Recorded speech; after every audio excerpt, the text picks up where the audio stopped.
Olá pessoal, estamos no ar com Você com Dinheiro de hoje, o seu programa sobre investimentos aqui na BMC News, nessa parceria com a Com Dinheiro para trazer para vocês as principais mentes do mercado, quem faz o mercado financeiro brasileiro acontecer, esse bate-papo leve, mas sempre focado em tornar cada um de vocês, telespectadores, investidores e profissionais de mercado, investidores melhores a cada dia. E hoje nós vamos bater um papo aqui com a Camila Zabel, analista CNPI, sobre ações, sobre o mercado para 2024 e trazer aquelas opiniões firmes a partir daquelas tradicionais perguntas difíceis.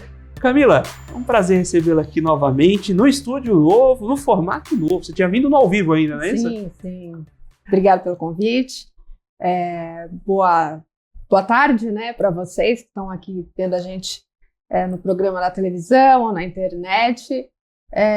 Vamos falar um pouquinho sobre a perspectiva da Bolsa para 2024.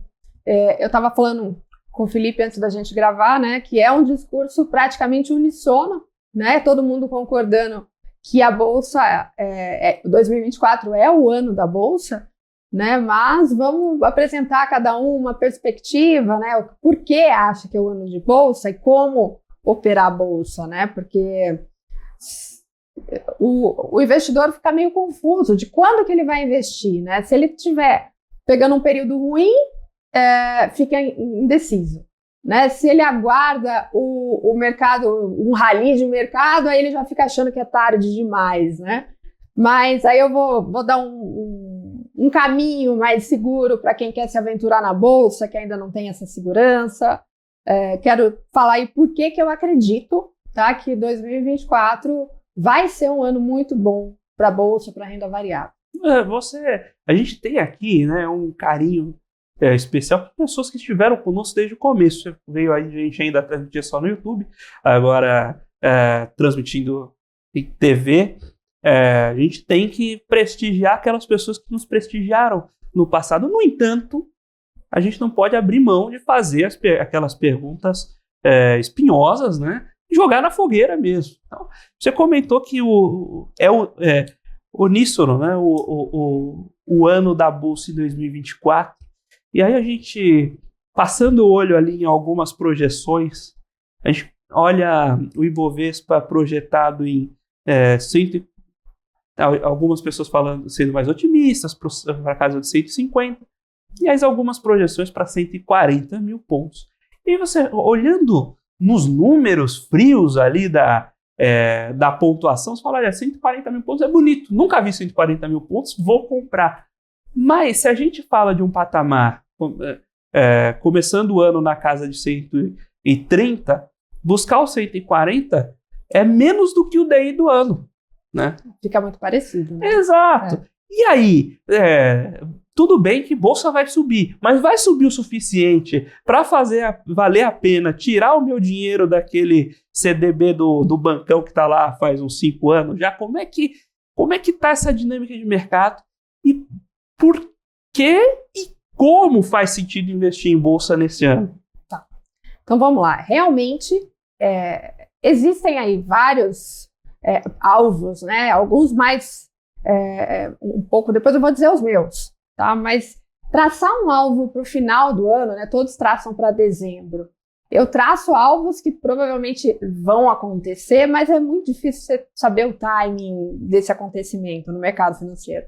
Mas tem muita gente que está traçando 140, tem gente que está traçando 160. Eu acho muito possível, tá? Eu já miro lá os 158 mil, mas quase ali. Acho bem possível que a gente toque isso em algum momento, mas eu não opero baseado em pontos, tá? Isso é muito bom para a gente ter uma previsão se está em tendência de alta, tá? Isso é ótimo, se você operar a favor da tendência, seu risco é muito menor, você consegue ganhar muito mais. Mas não é simplesmente, por isso que eu não gosto de investir nem em fundo de bolsa, nem no IBOV, né? No índice Bovespa. Por quê? Você olha, o índice Bovespa bateu o topo histórico no último dia do ano, né, 134.200 pontos, e tá bem, estava no topo histórico. No entanto, quantos ativos estão extremamente depreciados em relação ao preço que você comprou aí em 2020? E não é coerente com os pontos do índice Bovespa. Então, por isso que a gente tem que operar ações, tá? E buscar. Eu vejo 2024 sendo o ano de se expor um pouco mais ao risco nesses setores, mas tem momentos e momentos para se fazer isso, mas nesses setores que estavam muito depreciados, estão ainda, por conta dos juros altos. A gente passou por um ciclo inteiro de alta de juros no mundo todo, né? Então, a gente agora, tudo bem, tem as blue chips, né? Petrobras, Vale, Siderurgia, mas elas não vão ter um impulso tão forte quanto o varejo, por exemplo, a construção, as educacionais terão com a queda de juros, né? Então, é um porto mais seguro você ir nas blue chips? Mas agora, se é um ano positivo para a Bolsa, está na hora de a gente se expor um pouco mais à volatilidade a nosso favor, né? Então, eu vejo que mirar os 140 mil pontos, por exemplo, num alvo mais conservador, pode até que eu sei que aconteça, de ir até os 140 mil.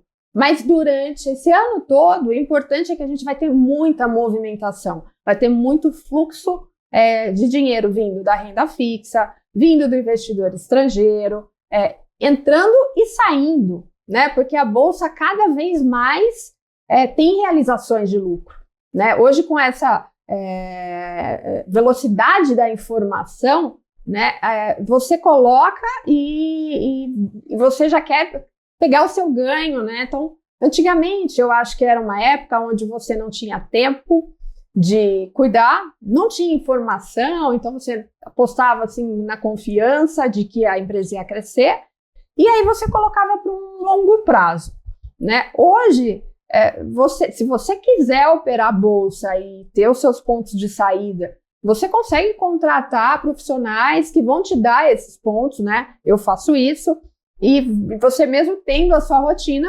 consegue fazer suas entradas e saídas, acompanhar tudo que está acontecendo no mercado, né? Eu tenho meu canal que eu posto as notícias do mercado, aqui a BMC posta o dia inteiro, e você que está trabalhando, você está de olho em tudo que está acontecendo. Então, no passado não era assim. Hoje a gente já consegue. Tá? Começam a sair uma notícia polêmica do governo, todo mundo tira dinheiro da bolsa. Então, esse movimento sempre vai acontecer, né? E eu vejo esse ano como um ano onde a gente vai conseguir pegar grandes ralis, tá? Vai ter realização, mas se você ficar posicionado como um buy and hold, por exemplo, você corre o risco de deixar o dinheiro lá, entrar agora, aí a bolsa pode parar nos 148 mil, depois voltar para 120 e pouco, 130, aí você, tudo que ganhou, devolve uma boa parte, aí ela vai buscar de novo um outro alvo, e dependendo ali, se ainda acontecer uma notícia ali, um cisne negro no meio do caminho, aí você se lascou, né? Teoricamente, a gente não tem uma proteção, né, contra o que pode acontecer a qualquer momento, né? E não é nem a questão de você se lascar, né? A pessoa que já tem o dinheiro posicionado em bolsa e deixa, nesses momentos eu considero não como tragédias, como grandes oportunidades, né? Para você colocar ali, e nesses grandes, assim, a gente ganha dinheiro com bolsa sempre, e nesses momentos a gente tem que aproveitar para ganhar muito, né? Mas se você estava posicionado, por exemplo, na época da Covid, você viu seu dinheiro derreter lá, 60%. Naquela hora você podia até ter mais dinheiro na liquidez, mas você estava tão chocado com aquilo, né, traumatizado, que você já não falava, eu não vou pôr mais ainda, né, já perdi tanto. E você não tinha dinheiro para ter surfado aquele movimento. Mas eu conheço muitos investidores que começaram na bolsa na pandemia, né, e ali eles viram o negócio, a mágica acontecer, né, pagaram Petrobras a R$10, compraram, encheram o carrinho, né, viram em poucos meses aquilo multiplicar. E nesse momento, se você tem o dinheiro na liquidez, que é muito precioso. Aí você vai e compra, né? Porque eu confio que bolsa se recupera, mas eu quero ter dinheiro para comprar nesses momentos. Então, eu sempre opero swing trade, para quem não me conhece, né? A gente compra um ativo quando ele está indicando que vai haver um movimento de preço, né? Então a gente compra, pega essa movimentação de alta e realiza, né? A gente está seguindo lá os big players, praticamente, e aí eu fico de fora, né, na liquidez, aguardando essa realização, que é o caso de janeiro, né? Janeiro, desde o último dia do ano, foi muito coincidência, né? O último dia do ano cravou lá um topo, e aí abriu no dia 2, acho que teve o dia do pregão, 2 ou 3, teve pregão, e já começou o movimento de realização. Ali era muito óbvio que haveria uma realização. O Bovespa cravou um alvo, o alvo era 135 mil, faltou uns pontinhos ali, bem pouquinho, mas chegou. E aí a gente tirou o dinheiro, realizou lucro, e as ações, várias que a gente vendeu, né, a gente, porque eu cuido de um grupo de investidores que operam comigo, algumas ações que a gente vendeu já estão de novo com o preço de outubro. Então dá para comprar de volta. Aí eu vejo vantagem de você operar durante o ano todo. A gente vai pegar todos os momentos de empolgação, né, de risk on, e vamos realizar lucro e esperar essa correção do lado de fora. Aí se acontece algo, azedou ali, a gente estava até falando, né, quais são as possibilidades desse ano não ser bom para a Bolsa, né? Que a gente deve estar falando de guerra, depois a gente pode entrar nesse assunto. Vamos voltar nesse assunto. Se existe alguma chance. Mas se acontecesse isso na forma que eu opero, a gente está no meio de uma operação, acontece algo, tem um stop protegendo, a gente sai, fica de fora, e aí digamos que o mercado derreter, se fosse uma grande oportunidade, a gente teria dinheiro para sair comprando. Então por isso que eu vejo a Bolsa como um propulsor aí do seu capital, e nesses movimentos, né, infelizmente para a tragédia de uns, quando alguém está perdendo, alguém está ganhando, né, outros têm que perder. Então eu prefiro estar do lado dos que ganham. Sem dúvida. E você comentou que opera swing trade. Tem uma coisa que eu sempre comento com os alunos de pós, assim, as pessoas têm plugam demais estratégia e ferramental. E o que é estratégia e o que é jeito de operar, né? Quando muita gente associa, não, eu vou fazer day trade com análise técnica. Não necessariamente você, para fazer day trade, usa análise técnica e vice-versa. Assim como análise fundamentalista e buy and hold.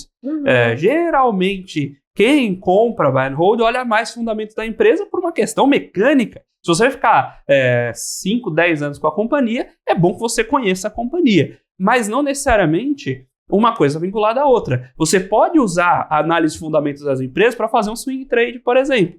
Para você usar, por exemplo, de lastro. Então, eu já sei que essa empresa tem um fundamento sólido. Se eu fizer esse trade, primeiro, eu consigo usar isso para me ajudar no alvo de preço. E se tudo der errado, eu tenho uma empresa que paga aqui dividendos constantes, tem uma saída de fluxo de caixa bacana. Eu queria aproveitar a sua presença aqui para explicar um pouquinho para o pessoal essa tríade, né? O que é o operar via day trade, o que é swing trade, o que é buy and hold, e o que você vê de cada um, e fica à vontade para provocar de por que você prefere operar com swing trade. Tá.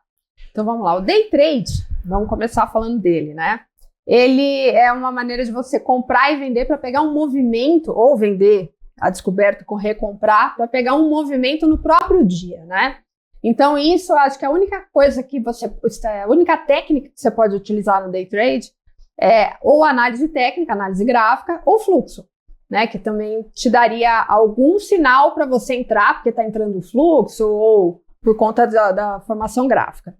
Já no swing, vou falar do buy and hold primeiro. O buy and hold você compra, como você disse, para casar com aquele ativo. É um casamento, né? Então você tem que investigar muito bem ali, tanto a saúde da empresa, né? Quanto os salvos, né? Quais são as próximas metas, né? Os desafios que ela tem. Eu vejo algo... É mais difícil, tá? Você apostar, até porque quantas empresas que a gente acreditava, né? Que estavam bem, né, vem com uma notícia, né, de recuperação judicial, veja a Gol, não que eu achasse que a Gol estava bem, né? Mas a notícia recente. Então, eu fico imaginando como é que vai ser sentar na mesa de negociação com a Gol para negociar a dívida. Mas esse é um pequeno parênteses, pode continuar. E aí, eu vejo também, por conta dessa estratégia, né, que a gente não captura os grandes movimentos, você fica ali, né, bolsa, né, tanto bolsa quanto juros, né, a gente vê um movimento de altas e quedas. Nada sobe numa linha reta, nem cai em linha reta, né? Mas o buy and hold tem a linha resultante ali daqueles movimentos, que não é tão expressivo quanto você pegar os grandes movimentos de alta e de valorização do ativo. Então, eu prefiro ver dinheiro no bolso, né? Então, para mim, lucro é dinheiro no bolso, lucro realizado, né? Então, imagina o seguinte, você tem um ativo que você comprou por R$11, né? Foi a 20, né? Chegou em 20, você não vendeu porque você buy and hold. E aí ela caiu e voltou para 12. No fim, você ganhou alguma coisa quando ela chegou em 20? Não. Você ganhou de 11 para 12? Ok, você ganhou R$1, né? Menos de 10% no fim das contas. Então, se você tivesse operado o swing, você teria realizado, né, o lucro e outra coisa também, tá? Isso acontece mesmo com quem opera swing, né? Que o investidor gosta de operar, né? A gente estava até falando dos fundos multimercado no ano de 2023, que era um ano que talvez não tinha muito trade para eles, e no mercado financeiro é muito isso, né? Quando existe uma operação, é muito claro, né, para quem é técnico, ver que existe ali uma oportunidade, e também é muito claro quando não tem uma oportunidade. O que é não ter uma oportunidade? Quando a gente não consegue enxergar um sinal claro, né, da trajetória daquela operação, né? Aí vira chute, né? Vira aposta, vira chute, né? Torcida. Então, eu tenho meus momentos, né, que eu conduzo os investidores que operam comigo, que a gente opera muito porque está na hora. E tem momentos onde a gente está parado, ou esperando uma realização, ou esperando um momento de atacar. Porque enquanto a gente não tem uma visão clara do cenário, né, que seja positiva, você não vai, né? E aí eu tenho investidores que, por exemplo, realizaram um lucro, né, de uma ação que chegou em 20. No mesmo dia ou no dia seguinte, ele quer uma outra operação. Porque ele já falou, olha, eu saí dessa, eu preciso de uma, o que tá bom para eu entrar? E às vezes não é hora de entrar em nada. Ainda né? mais aqui, que esperar é remunerado 1% ao mês, você ficar esperando o tempo passar. Era 1% ao mês. Não. Dezembro. Ó, eu vou agora argumentar a favor de bolsa, tá? E você que tá com dinheiro na renda fixa, fique atento. Tá, lógico, tem gente que está capturando aí fechamento de curva, alguma coisa do tipo, pode estar ganhando um pouco mais. Mas quem está ganhando juros, vamos falar do CDI. Vamos falar do CDI. CDI em dezembro foi de 0,85. 1% ao mês acabou. Tá? E se você descontar o imposto de renda, vai ficar em menos de 0,7 ao mês. Tá? Isso porque a gente tem... a cada 40 dias temos uma reunião do Copom que está cortando 0,5%. Sim. E vamos fechar o ano, né, com uma perspectiva de 8,5%, 9% ao ano. Esses 8,5%, 9% vai virar menos de 7% ao ano. Então, descontado o imposto de renda. Então, tá na hora de quem estava acostumado com 1% ao mês, vai lá olhar no seu extrato para você ver que acabou. Né? E os mais atrasados que chegarem na bolsa no segundo semestre vão acabar pagando, digamos assim, não que a bolsa sempre vai ter oportunidade, sim, mas eles vão ter perdido essa oportunidade de ter comprado agora e pegado um movimento substancial de bolsa. Mas o ponto é o seguinte, seu caixa é remunerado, então você não precisa se apavorar em fazer operação todo dia. Isso você tem toda a razão, tá? Eu até indico. Né? Quando a gente está nesses momentos, eu falo, guarda o dinheirinho no CDI ali, tem até uma ETF meio polêmica, mas tem, que é de Tesouro Selic, que ela rende CDI e, teoricamente, paga menos imposto de renda do que os títulos de banco. Aí o Leão tá de olho aqui, daqui a pouco... vem tributar o programa, né? Porque só por falar isso, né? Tem então espaço. Não vou recomendar para o Leão não pegar no meu pé, mas, né? O interessante é que ela não tem IOF, né? O IOF é aquele imposto que se você vender, pôr no CDB e vender antes de 30 dias, você entregou tudo para o governo, da rentabilidade. Nessa ETF é diário o rendimento e não tem o IOF. Então, eu até falo, né? Coloca lá e espera, tá? Espera remunerado com renda fixa. Por quê? Porque a gente tem que saber os momentos de clicar, né? De tradear e também os momentos de não operar, né? O que a gente estava falando de... Justamente deixar o dinheiro em caixa para aproveitar os momentos de entrada. E aí por que o swing trade? Por que não buy and hold e tal? Então, o swing, a gente tem essa capacidade, tá, de entrar nos momentos que a bolsa vai, de fato, andar, né? Não só a bolsa, mas às vezes numa ação específica ali, que tem um movimento. E o swing, ele não é tão alavancado, né? Porque o day trade, tem gente que opera alavancado, inclusive, né? Que opera com, assim, 10 vezes maior do que o capital que você tem no banco, e o banco te dá essa permissão. Então, você também ganhou 1%, são 10. Perdeu 1% no dia, perdeu 10, né?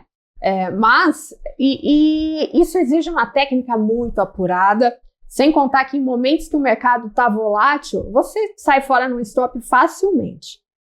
O buy and hold eu já acho muito passivo, né? Por todas essas questões. E o swing não. O swing você consegue aplicar a técnica que vai funcionar perfeitamente. Tanto a fundamentalista, eu uso as duas, né? A fundamentalista quanto a análise gráfica. E você consegue fazer outras atividades da sua vida enquanto a bolsa está acontecendo, né? Então, desde que você tenha o seu ponto de entrada, os alvos, deixe na corretora apregoado o seu stop, é vida normal, né? É só dar uma conferida de vez em quando, por curiosidade, abre o aplicativo ali para dar uma olhada como é que tá. Mas você consegue fazer isso e ter vida ao mesmo tempo, né? O day trader, geralmente, ele é o cara que fica na tela o dia todo, né? A mil, e não tem como ter outra atividade na vida. Por isso, o swing, tá? Mas o swing também por esse motivo da gente capturar os movimentos de alta, né? Dentre esses altos e quedas, de estar protegido no movimento... que pode, a gente tem uma diferenciação no mercado e a gente consegue tecnicamente diferenciar o que é correção, queda, que é referente a uma correção, né, que é natural do mercado e absolutamente saudável. Por que saudável? Vou dar um exemplo de dezembro. A gente teve um rally em novembro, né, a bolsa subiu 12,5%, e em dezembro mais de 5%. E aí não realizava. Né? Quem quiser olhar lá, assim, subiu.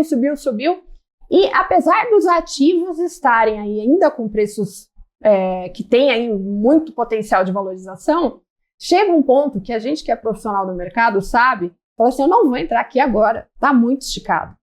Então, você vai entrar em algum momento, mas fala, depois que realizar, aí eu entro. Né? E o pessoal esquece que tem uma coisa que eu acho que é importantíssimo frisar.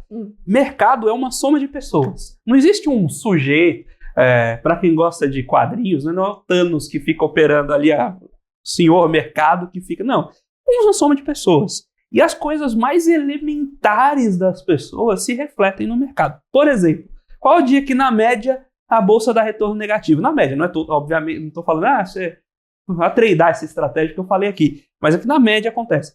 Na média, segunda-feira tem retorno negativo. Por quê? Porque o sujeito gasta no fim de semana. Ele precisa vender para pagar as contas na segunda. É tão mundano, é tão secular quanto isso. Aí você, virada de ano, né? Você tem lá os fundos globalmente posicionados, né? Aí eles têm que pagar a performance dos gestores, pagar a taxa de administração, precisa de liquidez. Você teve um país, se você for lá, fez um trade e ganhou dinheiro. Qual que é a primeira coisa que você faz no começo do ano seguinte? Vai lá e vende sua posição para realizar seus ganhos e colocar dinheiro no bolso. Tem até, por exemplo, às vezes um fundo, né? Gestor de fundo faz muito isso. Às vezes eles já ganharam bem no mês. O que eles fazem depois? Segura a mão. Fala, não vou pôr a perder esse ganho. E vocês, como investidores, deveriam fazer isso também. Tem uma meta de ganho mensal, chegou ali, realiza, segura. Vai operar só no mês que vem. Por quê? corre-se o risco de você continuar operando e devolver o que você já ganhou. Então, a gente vê também final de mês acontecer um pouco desse movimento, mas o mercado, e é natural essa reação. Por exemplo, dezembro foi ficando esticado e não realizava, né? Muitos investidores que operam comigo me pedindo, e aí, não tem operação? Eu falava assim, agora a gente vai procurar saídas e realização de lucro. Entrar agora, mas nem pensar. E aí, todo analista experiente também não estava entrando, né? Porque ele falava, vai realizar, eu vou pegar um topo aqui, né? E aí, o que naturalmente acontece? As pessoas param de comprar, né? O mercado vai desacelerando, perdendo o fluxo, e aí marcou um candle, né? Que marca um movimento de realização, aí todo mundo fechando operação, inclusive o investidor estrangeiro, né? Que eu vou citar como um forte potencial ali da nossa bolsa, mas o investidor estrangeiro também realiza lucro, né? E quando ele começa a fazer esses movimentos, e ele entra e sai também toda hora. Quando ele começa a sair, a nossa bolsa perde força, então a gente não pode ficar passivo diante desses movimentos, né? Só que essa realização de lucro é muito diferente de um movimento de queda, que significa uma tendência, o mercado virou para queda, né? Existem os mensageiros do apocalipse, né, que estão loucos sempre para dizer, é o governo, é isso, é aquilo, fiscal. Peraí, gente, eu não estou aqui para defender o governo, mas assim, isso é um ruído que está presente sempre aqui, né? Nada mudou. Você me perguntar, o que mudou na Bolsa ou no Brasil em relação a dezembro, que estava tudo lindo, maravilhoso, para janeiro? Nada, inclusive, acho que janeiro nem tá tendo muita notícia, né, porque o Congresso está de recesso, aí fica um mês meio fraco. Mas o que acontece? Quando acontece esse movimento de realização, é claramente visto pelo volume das quedas, né, com o volume negociado na Bolsa, em financeiro mesmo. Se você vê, nos dias de alta, o volume financeiro do Ibovespa é maior, e nos dias de correção tem queda, mas o volume negociado no Ibovespa foi menor, então é claramente uma correção. Quando a queda vem com volume pesado, aí a gente está falando de um potencial de ter uma reversão de mercado para queda. Tá? Então, claramente, tecnicamente, estamos passando só por uma correção. A gente vê dias de queda com pouco volume e aí tentativas de movimento de alta com volume maior, né? Então, em relação a isso, eu estou absolutamente tranquila, né? E estamos ali. Uma outra coisa eu já estou começando a pescar para comprar, né? Porque está ficando muito bom o preço de novo. E a gente está montando uma carteirinha aos poucos, mas sem entrar muito pesado ainda, tá? Porque a gente estava falando de correção, a gente chegou nos 134 mil pontos, para até os 122.800, se eu não me engano. Pode ser uma correção que é simplesmente correção, essa queda. Se perder os 122.800, eu já começo a ficar um pouco mais atenta se está havendo uma reversão de movimento. Mas a gente já chegou a corrigir 6% há poucos dias. Agora a gente está nos 128 mil pontos, mais ou menos. Beliscando 129. Estamos ali bate, na volta. FIBO, nos pontos de correção. Então, está super dentro do previsto. Tá? Estados Unidos está influenciando um pouco, bastante, né? Porque vamos falar um pouquinho da influência dos Estados Unidos em todo esse movimento macro, que eu gosto muito da análise macro, né? É uma das coisas que eu mais gosto de fazer. Eu vou virar uma gestora macro ainda no futuro, se bobear. Vamos. A gente segue aquelas regras de criação de nome de gestora, né? Camila Zabel, a gente coloca Zeta Gestão e já vira uma gestora macro. Porque, olha, é muito fácil fazer. Depois que você tem essa visão, essa leitura, né? Você vai descascando aquela cebola para chegar na operação. Que eu chego no final das contas numa operação de ações. Então eu uso a análise macro, a análise fundamentalista, né, onde eu quero ver também os dados, que empresa que a gente vai investir, né? Mas o que me dá os pontos de entrada e os alvos precisos é a análise gráfica. E também, né, sempre com antena, se o cenário macro tiver algum fator de risco ou de mudança, logicamente ele vai afetar todos os ativos, a gente toma uma atitude mais ativa. Eu vou te pedir, então, para segurar esse resumo macro, segurar essa leitura macro, a gente vai ter que chamar o intervalo agora. Tá bom. A gente vai fazer um breve intervalo e agora no segundo bloco a gente discute toda essa análise macro e como o cenário dos Estados Unidos vai refletir também aqui em Bolsa no Brasil com a Camila Zabel, analista CNPI, falando aqui, batendo esse papo sobre o mercado de ações, sobre o mercado de investimento em ações e as técnicas de como operar, sempre cumprindo a missão de trazer para vocês as pessoas que fazem o mercado financeiro brasileiro acontecer. Agora nós estamos indo para um breve intervalo e em um minutinho a gente está de volta, fique por aí. Olá pessoal, estamos de volta aqui para o segundo bloco do Você com Dinheiro de hoje, com a participação da Camila Zabel, falando um pouco sobre mercado de ações no Brasil e, por que não, cenário macro. Como vocês devem lembrar de programas anteriores, sim, o rabo babando cachorro. Se você pegar quem determina Ibov, quem puxa Ibov é Ibov Futuro. E 70%, 80% da negociação de Ibov Futuro é mercado estrangeiro. Então, realização de estrangeiro, como a gente estava comentando no fim do bloco anterior, puxa muito o fluxo do que é o nosso mercado hoje. Mas não é só isso que impacta mercado de ações no Brasil quando a gente olha para investidor estrangeiro. E esse a gente terminou ali, você estava puxando essa análise no bloco anterior, eu pedi para você segurar para agora. Então conta aí um pouquinho para a gente como é que juros americanos e bolsa brasileira se interrelacionam. Então vamos lá.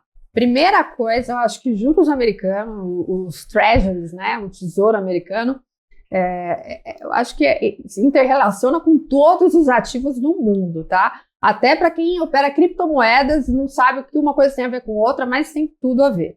Por quê? O tesouro americano, vamos dizer que é o título mais seguro do mundo, né? Se você for emprestar dinheiro para um governo, né, você emprestaria para o Brasil ou para os Estados Unidos, né, que representam um risco menor. Então, a gente tem ele como uma base, né, e por ser um investimento de menor risco, ele também tem um menor rendimento, né, então, quanto menor o risco, menor rendimento. Até um ano atrás, pouco tempo atrás, estava pagando 0,5% ao ano, tá? Então, praticamente, se você tivesse o dinheiro lá, você ia ter, se tivesse uma valorização do dólar, alguma remuneração, se não, nada, né?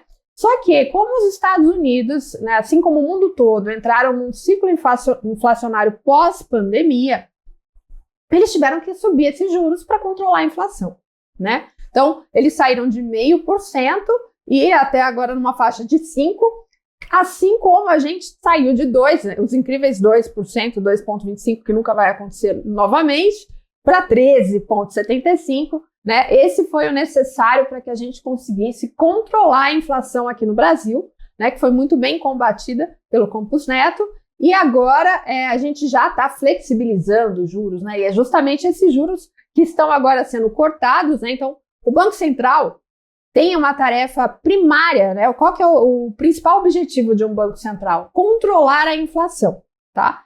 Mais do que o crescimento do país, tal, você tem que controlar a inflação. E a partir do momento que você conseguiu esse controle, o remédio para a inflação é o juro mais alto, eles têm o objetivo de flexibilizar esses juros de novo, né, abaixar esses juros para não prejudicar a atividade econômica. Então, você tem que dar o suficiente para controlar a inflação, mas o mínimo possível também para você não colocar o país em uma recessão severa. E no caso dos Estados Unidos, eles tiveram que sair de 0,5% e chegaram a elevar, né, a um patamar de 5%. A gente teve até uma escalada dos treasuries que assustou o mercado no mês de setembro e outubro de 2023, que fez com que o mundo todo migrasse o capital que tivesse no risco, né? Então foi enxugado esse capital e foi tudo para o Tesouro Americano, né? Porque eles estavam pagando 5% ao ano no título mais seguro do mundo, né? E o Brasil, né? Então vamos falar do que é a Selic, por exemplo. A gente tem dívida externa, né? O governo, ele precisa, externa e interna, ele precisa emprestar dinheiro a juros, né? Então quando você compra o Tesouro Selic, qualquer título do Tesouro, né, NTNB, você está emprestando dinheiro para o governo brasileiro. E ele pode pagar uma taxa de juros igual aos Estados Unidos? De jeito nenhum. Porque se ele fizesse isso, quem que ia querer investir aqui? Ou para o Brasil, que é um investidor duvidoso, né, mais duvidoso, do que para os Estados Unidos. Então, a gente tem que ter um prêmio de risco em relação ao Tesouro Americano. Assim como a Bolsa tem que ter um prêmio de risco em relação à renda fixa, para você querer ir para a Bolsa, você tem que ganhar mais do que você ganharia na renda fixa, senão você ficaria na renda fixa. Então, quando o Tesouro começou a subir os juros, houve até uma preocupação, né, que poderia prejudicar os nossos cortes de juros, porque à medida que a gente estivesse cortando e chegando próximo do limite ali do juro do americano, o governo fica impedido de cortar mais, né, até por conta de uma desvalorização cambial, né, que você causaria, e também por conta de você não ter, como fala, credores que queiram comprar o seu título porque o título americano é mais interessante. Então, à medida que a gente tem uma perspectiva de corte de juros pelo Fed, né, porque lá nos Estados Unidos eles tiveram esse movimento de alta e agora, né, já estão vislumbrando quando que eles vão poder começar a cortar novamente os juros, porque a inflação de lá deu uma boa controlada, né? Eles já fizeram uma boa parte do trabalho. Tá certo que o final ali do controle da inflação, esse finalzinho, é parecido quando a gente faz uma dieta. Digamos que você tem uma vida desregrada, né, um excesso de peso, excesso de gordura, e aí você se propõe a ter uma vida disciplinada, dieta, exercício e tal. No começo você perde muito rápido, né? Você vê, nossa, perdi não sei quantos quilos e tal. Aquela gordurinha do final ali, você fala, não tô perdendo mais de jeito nenhum. A inflação é parecido, né? Então, você tem ali uma inflação persistente no final que ela demanda um pouco mais de resiliência para ser combatida. Aqui no Brasil, por exemplo, a gente ficou vários meses posicionado em 13,75, mesmo aí com a Selic indo para o IPCA indo lá para a meta, eles estavam persistindo para combater aquele finalzinho, né? Mas nos Estados Unidos, na última reunião do Fed de dezembro, o Powell, que ele é muito pró-mercado, né, tem uma boca muito grande, acabou soltando que eles já começaram a discutir sobre o momento de cortes, né, de juros. Isso causou uma euforia no mercado, né? Agora a expectativa é que os cortes aconteçam, um primeiro corte em março, né? Que eu acho meio um pouco ousado demais, tá? Acho que maio seria mais coerente e acredito que talvez aconteça só em maio, mas grande parte do mercado já acredita que o Fed vai começar a cortar juros em março. Se esse cenário, né, apesar de que o Fed vai cortar 0,25, o total de cortes desse ano deve ser em torno de 1,25, mais ou menos, mas ainda assim isso já é muito expressivo, considerando que vai estimular o retorno no capital do mundo todo para a renda variável, para o risco, né? E porque vai sair da segurança lá do Tesouro Americano e principalmente um dos principais destinos que vão se beneficiar disso são os países emergentes. Né? E quando a gente fala de países emergentes, o Brasil tem se destacado positivamente e a gente até tem uma perspectiva de que o dólar pode ter uma depreciação agora por um período por conta do investimento estrangeiro, se tudo acontecer conforme o que a gente traçou, né? Por conta que vai entrar bastante investimento estrangeiro no Brasil. E nota que eles são muito, mas muito importantes, a presença deles na nossa bolsa para conseguir ganhar corpo, volume no movimento de alta. Tá? Se a gente dependesse só do investidor doméstico, né, como o que aconteceu até 2023, meados de 2023, que a gente ainda estava com aquela bolsa muito fraca, né? Por que ela estava fraca? Porque o investidor estrangeiro não estava ali, né? Então, a partir do momento que ele começou a trazer o dinheiro para o Brasil, a gente viu novembro e dezembro como belos exemplos, né, de um rally forte da Bolsa.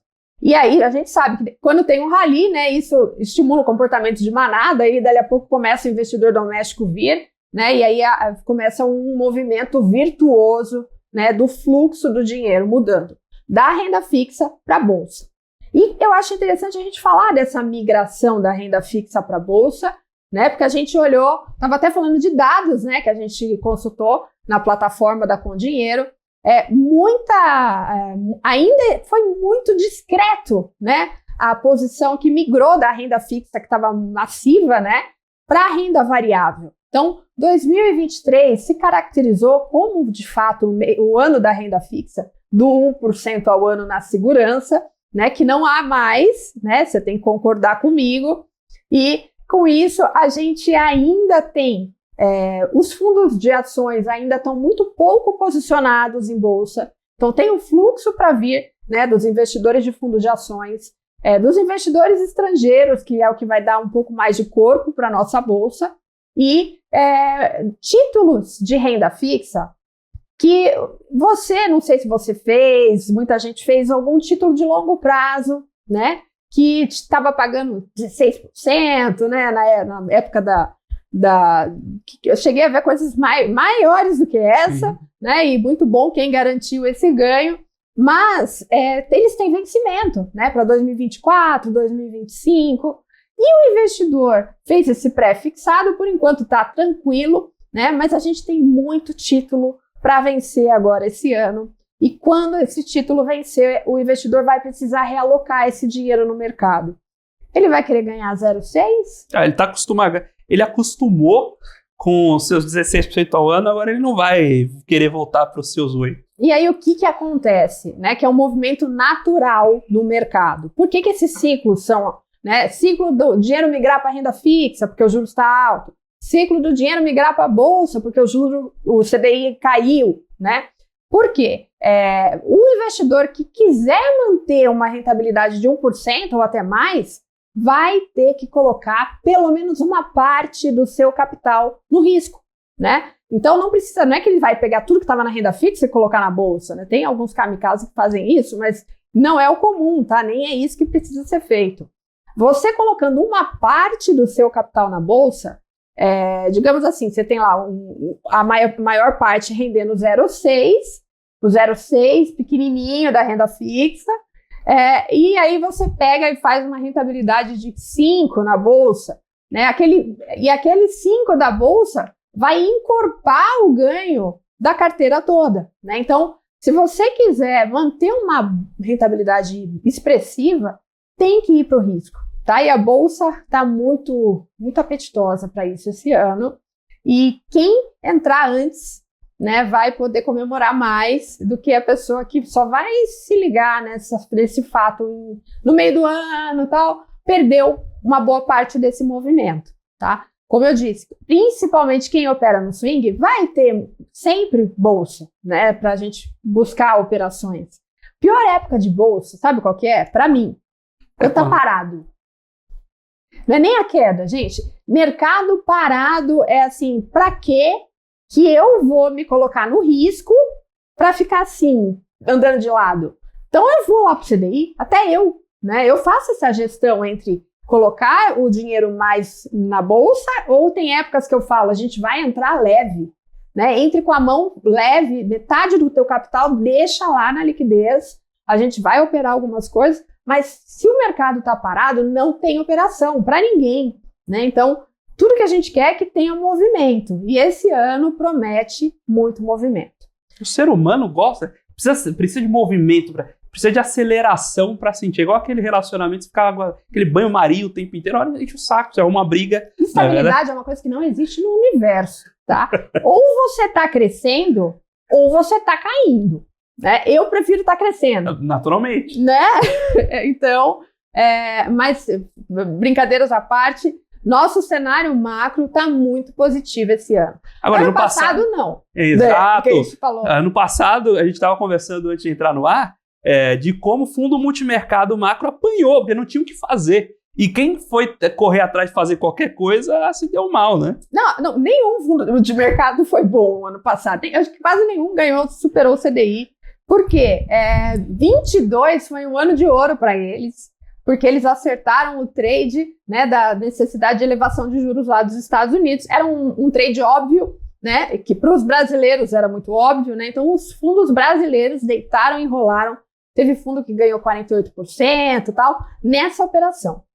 Chegou em 23, é aquela coisa que eu falo, se você não tem certeza a gente nunca tem, né, se você não tem ali algo que te mostra uma grande probabilidade daquele trade dar certo, não faça, né? E acho que os gestores acabaram tentando alguns trades porque era um cenário nebuloso, onde você não conseguia enxergar os juros, se eu opero fechamento de curva, você falou, né, que todo mundo tomou ao contrário, você não sabia se você operava. E os Estados Unidos? Né? Vai ter recessão, não vai ter recessão? E no fundo, olha, outra coisa importantíssima para a Bolsa.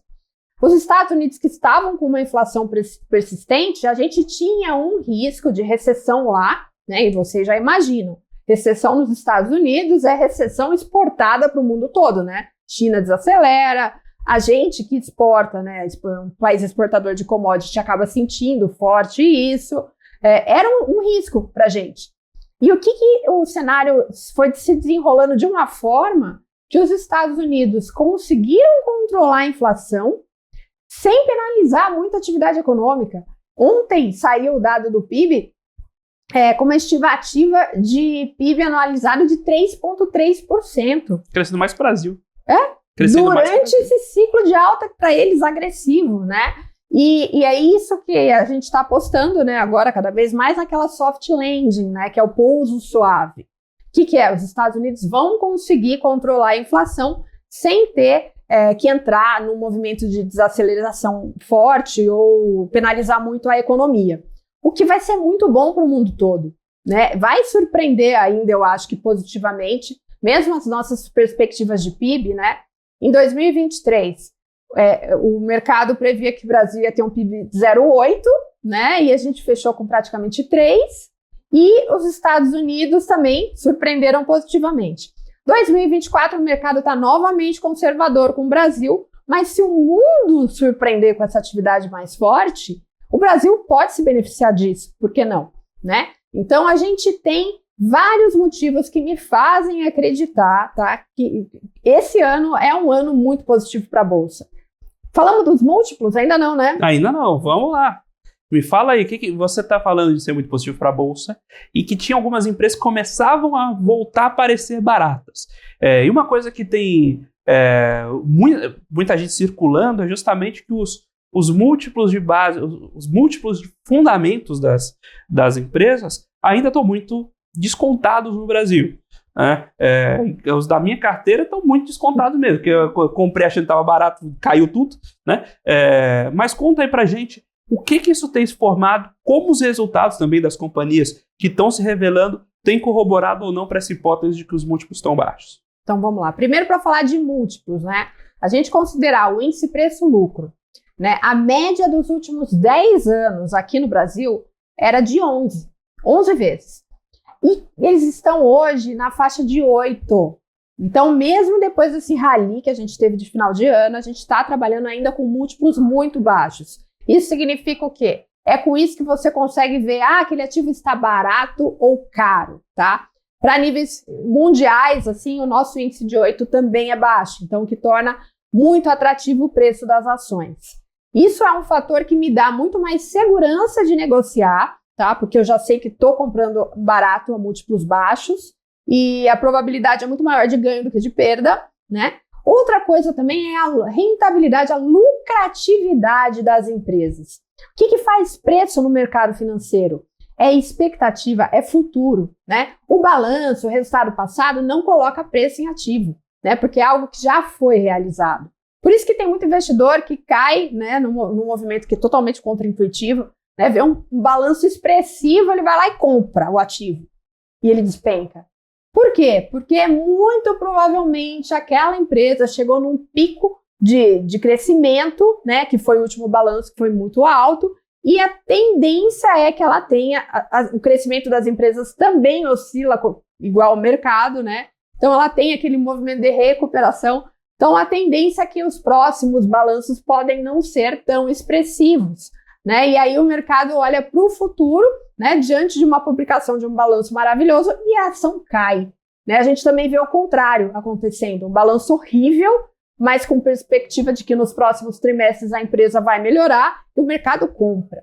Então, nesse ano a gente está com uma perspectiva de aumento de mais de 10% de lucratividade das empresas. Por quê? A gente vai ter os juros corroborando com a aceleração da atividade econômica, principalmente nos setores de educação,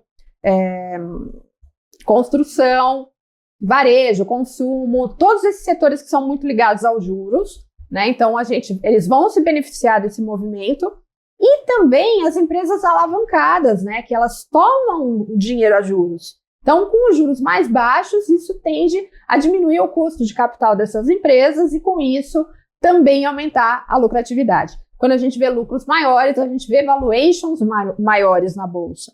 Então, quando a gente fala de números, tá? A Bolsa brasileira está muito atrativa para investimento.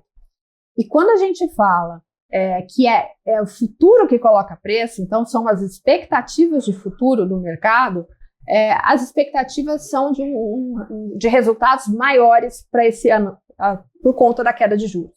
Então, está tudo corroborando para isso. Tá? Nos Estados Unidos, a gente ainda tem, né, o rally que está acontecendo a pleno vapor da inteligência artificial, né, que a gente ainda não sabe como que vai chegar a isso. Né, já subiu muito, mas eu acho que esse movimento ainda tem muito para acontecer, né? E eu não estou vendo investidor americano também muito disposto a realizar lucro, viu?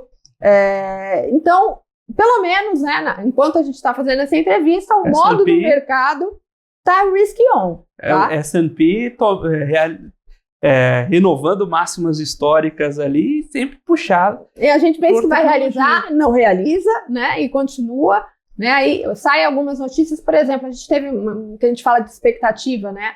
O balanço de Intel veio decepcionante ontem.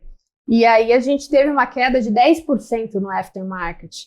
Então, vai ocorrer isso, né? À medida que as empresas chegam num topo de expectativa, o mercado já espera uma correção natural, tá? Então, por isso que eu vejo esse ano como um ano forte para a Bolsa, porque eu vou ter a tendência de alta a meu favor, vamos ter movimentos, vamos ter fluxo na Bolsa, que é o principal, e só que eu também vou operar o momento certo de entrar, vou realizar lucro e esperar esses movimentos de realização na renda fixa. Por mais que a renda fixa está dando pouco, é um lugar ali onde você está com o dinheiro na liquidez, aguardando os momentos de atacar. Tá? Então, durante o ano, isso acontece várias vezes, né? E toda essa movimentação eu faço, né? Como eu acompanho o mercado o tempo todo, né? Eu faço isso junto com os investidores que operam comigo.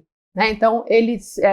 posso até falar isso? Sem sombra de dúvidas. Eu tenho um grupo de investidores que operam junto comigo e eu mostro para eles, né? Recomendo, né? Comprem agora, vendam agora, momento de realização, momento de proteção. A gente faz todo esse ciclo, né? Eu faço junto com eles, porque eu sei que para quem tem uma vida normal, né? Não que a minha não seja, mas é difícil acompanhar todo esse movimento, né?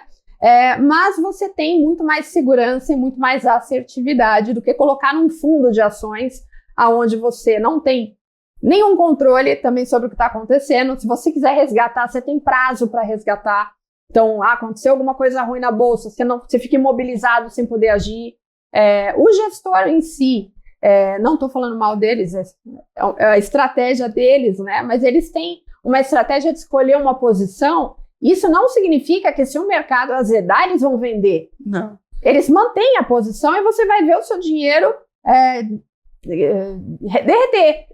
Por quê? Porque eles acreditam no longo prazo, aquele buy and hold, e aí você vai seguir a teoria do buy and hold. Tomar cuidado também quando você olha, isso eu acho muito importante falar. Um dia a gente pode falar dessa pauta. Sim. Quando você olha, escolhe um fundo pela rentabilidade. Esse é o erro. Esse é o maior erro do investidor médio. Assim. É inacreditável e o impacto que isso traz para você. Não, e a rentabilidade histórica, né? Primeiro que a gente fala que o passado não significa que vai repetir no futuro, mas tem que investigar e conhecer muito bem, né, a estratégia, quem é o gestor, o que ele está pensando naquela alocação. Por quê?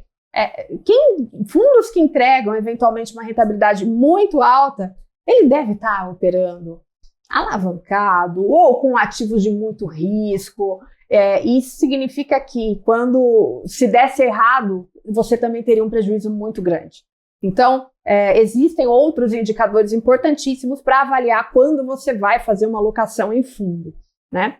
E falando dos investidores que operam comigo, eu também assessoro investidores que têm um pouco mais de corpo, né? Que querem investir acima de 2 milhões em bolsa e querem aí operações personalizadas, um acompanhamento personalizado das suas operações, eu também cuido, tá? Então, para você ter realmente resultados mais otimizados, muito mais segurança ao operar seu dinheiro. Deixa aí, quem quiser te procurar, quem quiser acompanhar esse seu trabalho, por onde pode encontrar, Camila? Então tá bom.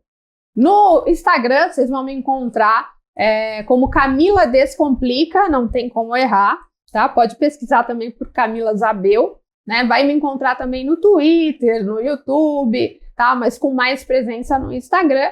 E se quiser entrar em contato, né? Lá tem todos os meus contatos também. Ou se você quiser também por e-mail, camilazabel@descomplicainvest.com.br. Maravilha, Camila. Excelente bate-papo. Muito obrigado mais uma vez por ter aceitado esse novo convite, né? Agora no estúdio novo, mas esse novo convite. Foi um prazer bater um papo com você, como sempre. E as portas estão mais que abertas sempre que você quiser e puder voltar. Vai ser um prazer recebê-la. Obrigada, Felipe. Muito obrigado. Obrigada a vocês também pelo bate-papo. E vamos marcar, vamos vir sempre. Sem dúvidas. Muito obrigado, Camila. Muito obrigado a você, telespectador aqui da BBC News, investidor e profissional de mercado, pela sua companhia, pela sua audiência. O Você com Dinheiro é uma parceria entre a Com Dinheiro e a BBC News para trazer para vocês diariamente as melhores cabeças do mercado, quem faz o mercado financeiro brasileiro acontecer, sempre com a missão de tornar vocês investidores melhores a cada dia. É sempre bom receber também o seu contato. Se você quiser saber um pouco mais sobre a Com Dinheiro e como ela pode ajudar seus investimentos e seu negócio, visite lá www.condinheiro.com.br e deixe lá seu feedback, sua mensagem através de contato@condinheiro.com.br. Muito obrigado mais uma vez pela sua companhia e pela sua audiência. Nós ficamos por aqui com Você com Dinheiro de hoje. Até a próxima.